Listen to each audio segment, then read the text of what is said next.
What's up, everybody? My name's Big Cam and welcome back to another James Bond 007 movie review, as we are almost all the way through now the James Bond movies, as we only have, I think, one more left of the Pierce Brosnan era of James Bond, and then I started with the Daniel Craig one, so now this would complete all 25 or 26 of the James Bond films, and so next Friday there will be the last James Bond movie review out, and I believe that one's like Die Another Day or something like that. But I think that's the one with Halle Berry in it, so that might be the only Pierce Brosnan one I had seen before, you know? So going back and seeing this, 1999's The World Is Not Enough, not the best title, not the best intro song. I mean, it's not bad, but it's not great either. I think the intro song was by a band called Garbage, which, like, not the best band name either. But, you know, this is directed by Michael APTED, A-P-T-E-D, APTED, I think is how you say his name. It seems like he passed away in 2021. It sucks.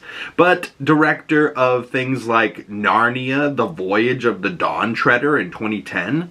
They made a sequel to Narnia, The Lion, the Witch, and the Wardrobe. I don't think I ever saw that. I probably was 11 by the time this came out. Probably missed it, you know? There's a certain era of my life between, like, you know, just before teenage years and then through high school where, like, I was not watching as much movies. You know, I was more into girls and sports and trying to make friends in high school. And then you get out of high school and none of it matters. But he's done some other films, too. Nothing that I really recognize. Maybe a movie called Gorillas in the Mist with Sigourney Weaver in 1998, or 1988. And she's playing Diane Fossey. Ooh, he did Chasing Mavericks with Gerard Butler and Johnny Weston. Interesting. Did a movie called Enough in 2002 with J-Lo and Billy Campbell. But of course, this movie stars Pierce Brosnan as James Bond himself, and the cast in this is actually pretty damn good. We got Sophia Marceau? Is maybe how you say her name? She was drop dead gorgeous. And for some reason, you know, I was watching this and I couldn't get it out of my head. Like, her character name was ELEKTRA. And I don't know if it's just because I'm watching Daredevil Born Again currently, and I've been watching a lot of Daredevil with my roommate. So her name being ELEKTRA, I was just like, oh man, this is 99. Imagine 2004's Daredevil, right? With Ben Affleck and Jennifer Gardner. As good as they were, imagine it was Pierce Brosnan and this girl playing ELEKTRA, Sophie Marceau. Like, the two of them would have been a sexy ass friggin' Matt Murdock and ELEKTRA Nachios. But either way, there was other people in here. Robert Carlyle, he played Renard. Denise Richards played Christmas Jones, and they had like a pretty corny way to end the movie. But of course, Bond ends with a woman, and they're somewhere, and you know, they're hooking up, and you know, she's like, "Don't say any Christmas jokes. I don't like Christmas jokes." And he goes, "I thought of one. I thought Christmas only came once a year," and then that's the movie, and it's like, oh, I get it, she's gonna come more than once tonight. Christmas came early. No, terrible. Just, you know, some not their strongest stuff, really. But there was also like a woman early in the movie that like blows herself up on a hot air balloon, and like they're in this crazy boat chase, and her name was Maria Garcia Cunata. Ooh. Hell of a name, but it just says Cigar Girl for her. But yeah, drop dead gorgeous. I feel like I know her from somewhere, but the movies aren't popping, you know, into my head, not necessarily ringing any bells here. John Cleese is in there as R, as, you know, the new Q, because Desmond Llewellyn is getting old, so they had to find like kind of a replacement. But John Cleese is just in there kind of being funny, and you know, this is also a 1999 film, so he has a pretty funny line at the end of the movie where like Bond and Christmas Jones are hooking up, and he like kind of shuts off the security footage, and he's like, oh, they must have that new turn of the century disease, like, you know, what people probably believed heading into 2000, you know. I remember there was like a movie or something that was like, the year 2000, everything ends, you know, and then there was also like that 2012, oh, we won't make it past 2012, here we are in 2026, you know. But this movie was 99. That's literally came out when I was born. So we're both 27-year-old movie at this point. And, you know, going back and watching it, there's still still some part that I liked, like Robbie Coltrane's character shows up towards the end. He's Valentina Zorkowski.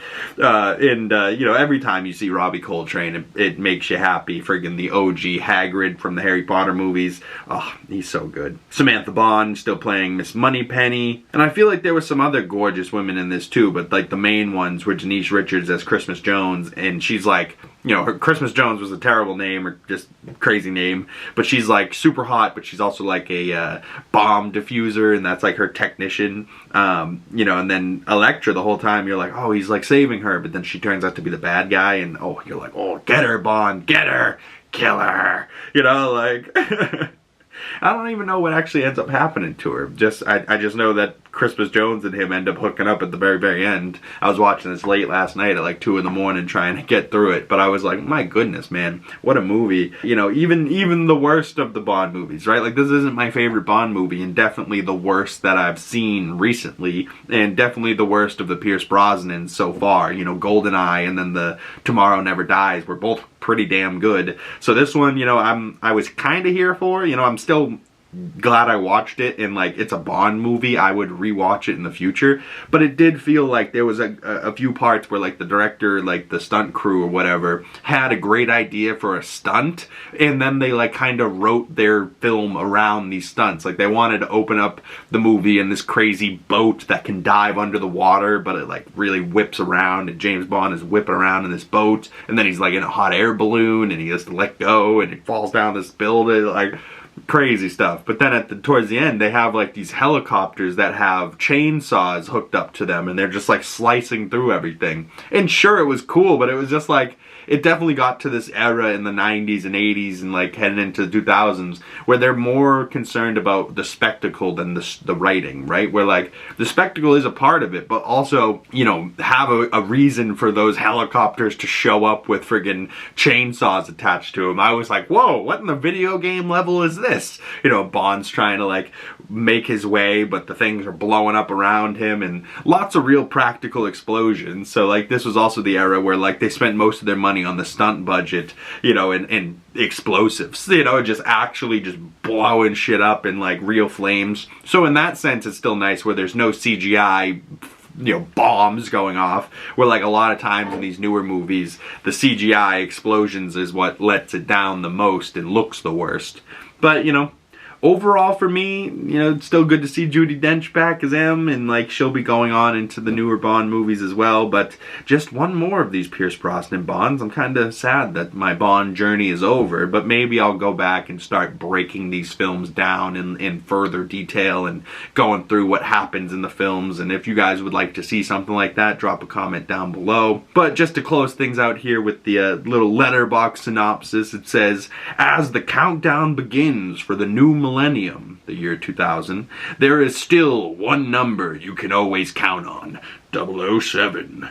Greed, revenge, world dominance, and high-tech terrorism is all in a day's work for Bond, James Bond, who's on a mission to protect a beautiful oil heiress, Elektra, from a notorious terrorist in a race against time that culminates in dramatic submarine showdown. Bond works to defuse the international power struggle that has the world's oil supply hanging in the balance. Interesting. So he's got to save the oil, he's got to defuse the bomb, he's got to go down in a submarine and save the girl, and all in day's work for Mr. Bond. And yeah, it's not bad. But overall, I gave this film about 3 out of 5 stars, about a 6 out of 10. You know, and if I had to give it a true 10 score, it's probably like a 6.2, 6.3. You know, it's pretty low, pretty low. Probably the lowest of the Bond movies, maybe out of all of them. You know, like, I can't necessarily remember a Bond movie that I didn't like before this one. You know, so, you know, even going back to 62 and Dr. No and Sean Connery's Bonds, like,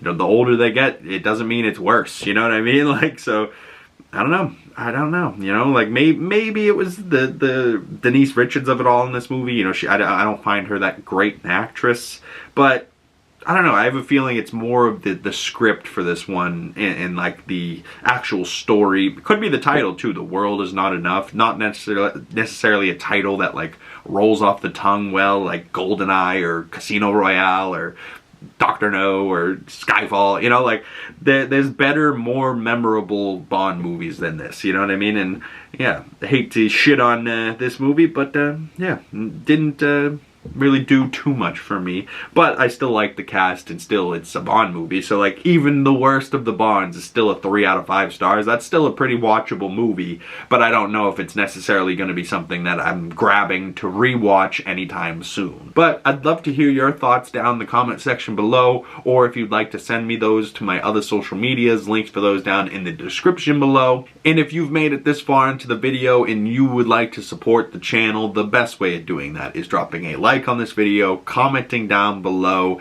sharing this video with a friend, hitting copy, share link, great way to support the channel, subscribing if you haven't already, and make sure you guys hit that bell so you get the notifications when more James Bond content or movie reviews drop, and you'll get the notifications when those come out. Once again, my name's Big Cam, and I'll see you gorgeous folks in the next video. Peace!